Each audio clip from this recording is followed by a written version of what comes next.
Gauri Suryavanshi, S मराठीमध्ये आपलं स्वागत. वळूया आजच्या बातमीकडे. पांडाणे येथील टोल नाक्यावर 25 किलोमीटर पर्यंतच्या नागरिकांना टोल माफी मिळावी, खासदार भगरे यांचे मागणी. पांडाणे येथील टोल नाक्यावर स्थानिक नागरिकांनी आज आंदोलन करण्याचा पवित्रा घेतला होता, परंतु केंद्रीय लोकसभा मतदारसंघाचे खासदार भास्कर भगरे सर यांनी मध्यस्थी करून 25 किलोमीटरच्या आत मधील नागरिकांना टोल नाका माफी कशी मिळेल यासाठी आपण प्रयत्न करणार असल्याचं माहिती खासदार भगरे यांनी दिली आहे. सध्या तरी टोल नाक्यावर आपले आरसी बुक व आधार कार्ड हे टोल नाक्यावरील कर्मचाऱ्यांना दाखविल्यानंतर आज हे टोल स्थानिकांना लागणार नाही, अशी खासदार भगरे यांनी टोल नाका प्रशासनाला सूचना केल्या. काय सांगाल?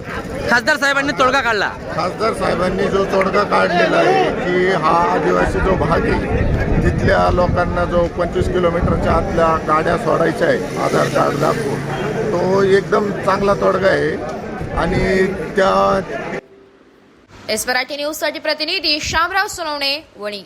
अशाच नवीन ताज्या घडामोडी जाणून घेण्यासाठी आमच्या एस मराठी न्यूज चॅनलला लाईक करा, शेअर करा, सबस्क्राईब करा आणि बेल आयकॉनला क्लिक करायला विसरू नका.